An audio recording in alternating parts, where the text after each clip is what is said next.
Can you hear me? Put a one in chat if you can hear me. This is supposed to be a test stream. I might delete it later. I don't know yet. Anyway, how you been? I've been great. I've been overworking and I really don't have time to make content like I'm supposed to. So I'm taking this maybe 10 minutes to go live and maybe react to some foolery. Anyway, I'm not gonna hold you for way too long. Let's get into this. Courtesy of Gender Warlord. Shout out to Gender Warlord. He brought us this foolishness. BW begging WM to not be anti-black or passive anti-black against them. Well, let's play it. The white man's first black woman. I have paid my dues. I'm never going to be another white man's first black woman. I have paid my dues.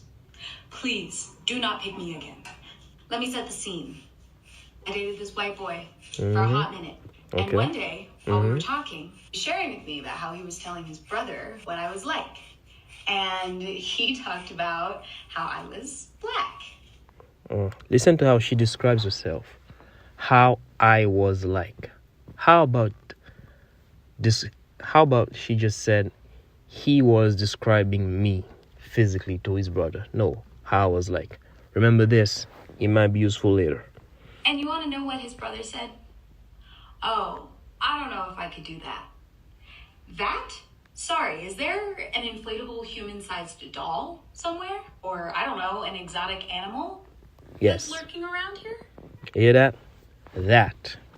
That means that he's pretty much treating her like an object. An object. That. Oh, I don't know if I could do that. Remember this. And these be the same people telling you how bad you are. How quote-unquote anti-black female, black men or the new people with mustache. Funny how that works, huh? Let's continue. And of course, since nobody had ever cooked there before, my ex just thought it was a normal thing to say. I was dumbfounded. The reason why he thought it was normal is because that's what he usually say. That's how he usually speaks about black people, black women. But you will understand because he's your God. As of right now, you are being rejected by your God. I don't even know if I said anything the first time he said it. Then the second time around he said it, I finally kind of mustered up the courage to be like, hey, I don't...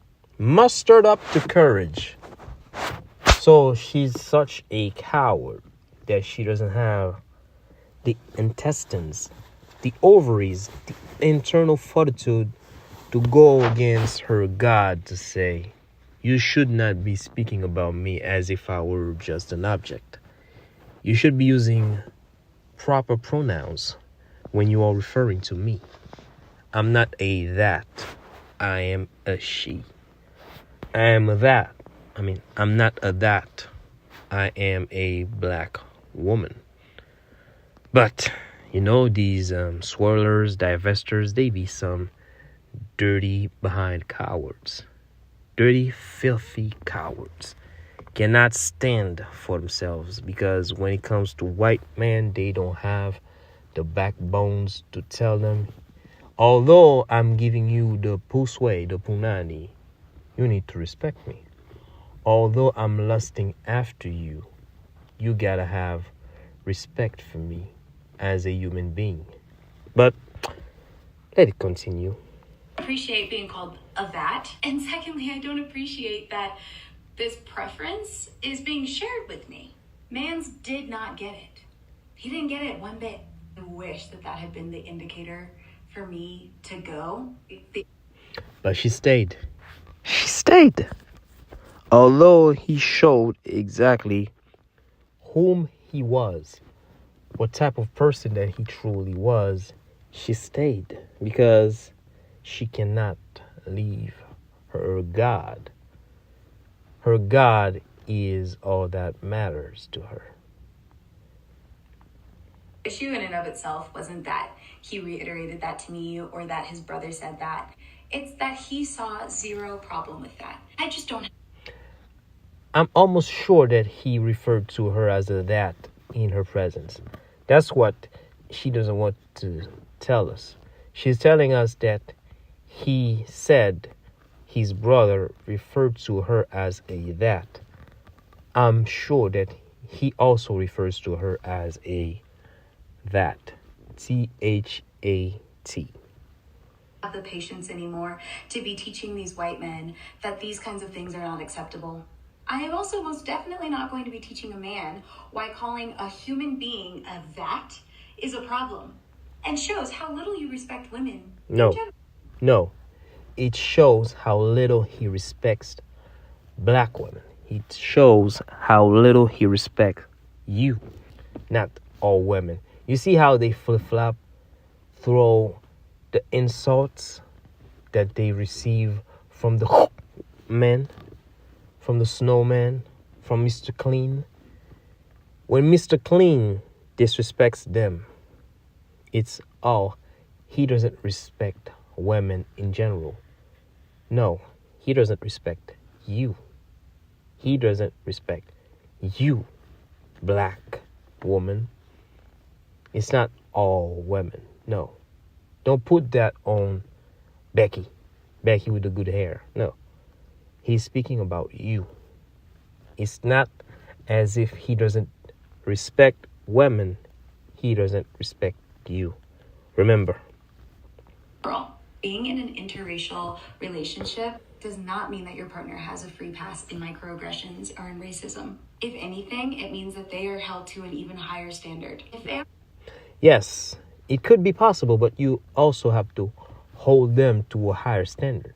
If they are out here calling you darky, ninja person, and you accept it because you want to be close to your God, they don't have the obligation to have a quote-unquote higher standard of sensibility for your plight because you've never required it from them.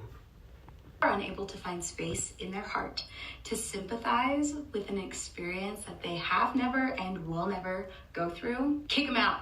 There are plenty of white men out there that will carry that burden with you. We're getting there. You know, it's the comment section. The comment section is very, very disturbing. You should see how these quote-unquote black females are avoiding the topic. They are speaking about everything but the topic. Some of them are talking about her hair. Oh, I love them short braids. Lady, she's not talking about her short braids. She's talking about the insult that she had received from her quote-unquote boyfriend, her Mr. Clean. But anyway. All right, that's all for today. This stream might stay up for a little longer. I don't know. But if not, I'll delete it and maybe start over again. It was nice speaking to y'all. I'll catch you up on the next one.